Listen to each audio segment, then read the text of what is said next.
Bazı Kore dizileri vardır. İzlemeye sadece bir bölüm diye başlarsınız ama saatin nasıl geçtiğini fark etmezsiniz. Bir sahnesi biter, hemen ardından diğerini açarsınız. Kimi sizi derinden etkiler, kimi gerilimiyle ekran başına kilitler, kimi ise uzun süre aklınızdan çıkmaz. Bu videoda çok konuşulmayan ama izleyenlerin unutamadığı 8 muhteşem Kore dizisini sıraladım. Eğer sürekli aynı popüler yapımları izlemekten sıkıldıysanız bu listedeki diziler sizi fazlasıyla şaşırtacak. Videoya geçmeden önce bu tarz içeriklerin devamı için kanala abone olmayı ve videoyu beğenmeyi unutmayın.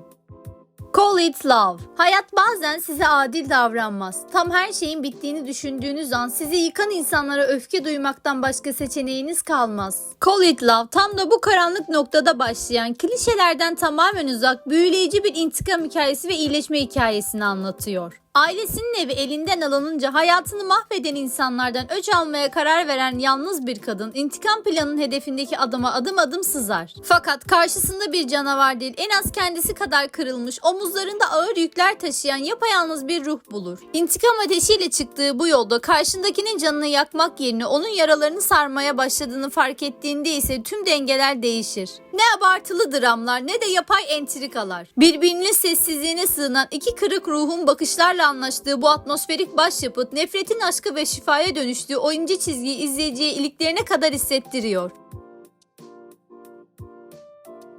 Summer Streak. Hayatın koşuşturmacasından, şehir karmaşasından ve bitmek bilmeyen beklentilerden tükenip her şeyi geride bırakmayı hiç düşündünüz mü? Bu dizi tam da bu cesur kararın peşinden giden, ruhunuzu dinlendirecek huzur dolu bir kaçış hikayesi. Yaşadığı ağır kayıplar ve iş hayatındaki yoğun baskının ardından hiçbir şey yapmamaya karar veren genç bir kadın tüm bağlarını kopararak küçük bir sahil kasabasına taşınır. Burada kendi iç kabuğuna çekilmiş sessiz ve yaralı bir kütüphaneciyle yolları kesişir. Birbirlerinin kelimesiz dünyasında teselli bulan bu iki insan toplumun dayattığı başarı hırsından uzaklaşarak hayatın gerçek anlamını ve iyileşme gücünü keşfetmeye başlar. Sadece bir sahil kasabasının sakin atmosferini değil, aynı zamanda dostluğun, kabullenişin ve kendi ritminde yaşamanın güzelliğini gözler önüne seren bu yapım yorulan zihninize adeta bir nefes gibi gelecek.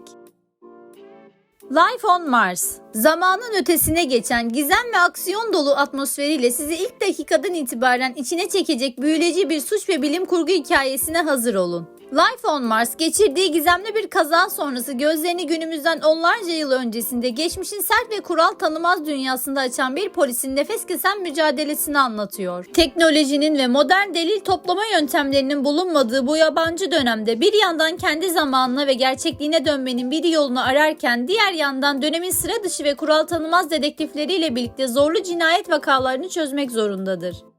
Aklın sınırlarını zorlayan bu yolculuk sadece bir zaman yolculuğu değil, aynı zamanda gerçeklik, hafıza ve insan ilişkileri üzerine kurulmuş derin bir psikolojik bulmaca sunuyor. Yüksek temposu, mizahla harmanlanmış dostluk dinamikleri ve sürprizlerle dolu kurgusuyla bu dizi sizi son ana kadar gerilim dolu bir bilmecenin içinde tutacak. Tell Me What You Save. Zamana karşı yarışan bir zihin, gerilim dolu bir atmosfer ve kusursuz işlenmiş bir polisiye kurgusuna adım atın. Tell Me What You Save, geçirdiği trajik bir patlamada nişanlısını kaybedip inzivaya çekilen dahi bir suç profilcisiyle, gördüğü her şeyi fotoğrafik bir hafızayla saniyesinde kaydedebilen yetenekli bir çaylak polisin sürükleyici ortaklığını konu alıyor. Yıllar önce öldüğü sanılan seri bir katilin yeniden ortaya çıkmasıyla yolları kesişen bu ikili, biri olay yerini adeta bir kameranın merceğinden izleyen bir göz, diğeri ise karanlık bir odadan ipuçlarını birleştiren zeka olarak amansız bir takibe girişir. Akıl oyunları, karanlık sır atmosferi ve her bölüm temposu düşmeyen gizem faktörüyle dizi, izleyiciyi adeta bir dedektif gibi ipuçların peşinden koştururken psikolojik gerilimi en üst seviyede hissettirmeyi başarıyor. One Day Off. Günün karmaşasından ve zihninizi yoran rutinlerden kaçıp sadece kendinizle kalmak istediğiniz o anları hayal edin. One Day Off, tükenmişliğin eşiğindeki bir edebiyat öğretmeninin hafta sonları gerçekleştirdiği tek günlük kaçamaklarla hayatı ve kendisini yeniden keşfetme yolculuğunu anlatıyor. Şehrin gürültüsünden uzakta, tren yolculuklarıyla ulaştığı küçük kasabalarda yürüyüşler yapıyor, lezzetli yemekler tadıyor ve hiç tanımadığı insanlarla kısa ama derin anlar paylaşıyor. Bazen sessiz bir müzede, bazen rüzgar rüzgarlı bir sahil kenarında geçen bu kısa seyahatler büyük dramlar yaratmadan hayatın küçük detaylarındaki güzelliği ve iyileştirici gücü gözler önüne seriyor. Yavaş akan yapısı, kartpostal güzelliğindeki görselleri ve içten atmosferiyle dizi izleyicinin ruhunu adeta ılık bir çay molası gibi gelen dingin ve huzur dolu bir seyir deneyimi sunuyor. Bir melodramatik. 30'lu yaşların tam ortasında hayatın getirdiği hayal kırıklıkları, kariyer çıkmazları ve aşk sancılarıyla boğuşan insanları ne kadar iyi tanıyoruz? Bu dizi aynı evi paylaşan 3 yakın arkadaşın hem birbirinden komik hem de içtenlikle kalbe dokunan büyüleyici büyüme hikayesini anlatıyor. Yaşadığı ağır travmanın ardından hayaletsi bir geçmişle yaşayan bir senarist, yalnız bir anne olarak sektörde var olmaya çalışan bir yapımcı ve genç yaşta kaybettiği sevgilisinin anısıyla ayakta kalmaya çalışan bir belgesel yönetmeni. Dizi, hayatın o tüm abartılı dramını, absürt mizahını ve gerçekçi acılarını muazzam bir doğallıkla harmanlıyor. Zekice yazılmış diyalogları, karakterlerin kendi hayatlarıyla yüzleşirken kurduğu sıcak bağlar ve samimi atmosferiyle bu yapım, izleyicisine hem kahkahalar attırıyor hem de yalnız olmadığını hissettiren şifalı bir sarılma sunuyor. Lost, hayatın amansız temposunda kendi yönünü kaybetmiş, hedeflerine ulaşamamış ve kendilerini başarısız hisseden insanların ortak kaderine dokunan son derece derin bir hikayeye adım atın. Lost, hiçbir yere varamamış olmanın ağırlığıyla ezilen 40 yaşlarındaki bir kadın ile henüz hiçbir şey olamamış olmanın korkusunu taşıyan 25 yaşındaki genç bir adamın yollarının kesişmesini konu alıyor. Toplumun başarı baskısı altında yalnızlaşan ve karanlığa gömülen bu iki ruh, karanlığın en koyu anında birbirlerinin varlığında beklenmedik bir ışık ve teselli bulur. Yavaş ritmi, edebiyat tadındaki diyalogları ve muazzam görseliyle dizi, başarısızlığın, yalnızlığın ve insana tutunma ihtiyacının en çıplak halini gözler önüne seriyor. Büyük patlamalardan ziyade sessiz çığlıklarla ilerleyen bu atmosferik yapım, izleyiciye kendi hayatının karanlık köşeleriyle yüzleşeceği sarsıcı ve bir o kadar da iyileştirici bir deneyim vaat ediyor.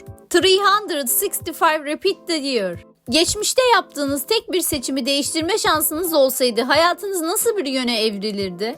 Bu dizi kendilerine teklif edilen gizemli bir fırsatla tam bir yıl öncesine geri dönme imkanı yakalayan 10 farklı insanın nefes kesici hikayesini anlatıyor. Kimi yaşadığı trajik bir kayıpla kaybettiklerini kurtarmak için, kimi hayatını mahveden hatalarını düzeltmek için zamanda geri gitmeyi kabul eder. Ancak mükemmel bir şans gibi görünen bu fırsat zamanın akışıyla birlikte karanlık bir oyuna dönüşür. Geçmişe dönen insanlar teker teker gizemli bir şekilde hayatını kaybetmeye başlar. Yaşadıkları bu acımasız kuralın arkasındaki sır perdesini aralamak zorunda kalan bir dedektif ile popüler bir webtoon yazarının amansız mücadelesi her bölümde temposu düşmeyen bir hayatta kalma savaşına dönüşür. Zekice kurgulanmış ters köşeleri, hiç düşmeyen gerilimi ve harika temposuyla bu dizi sizi son ana kadar kimin dost kimin düşman olduğunu sorgulamaya itecek.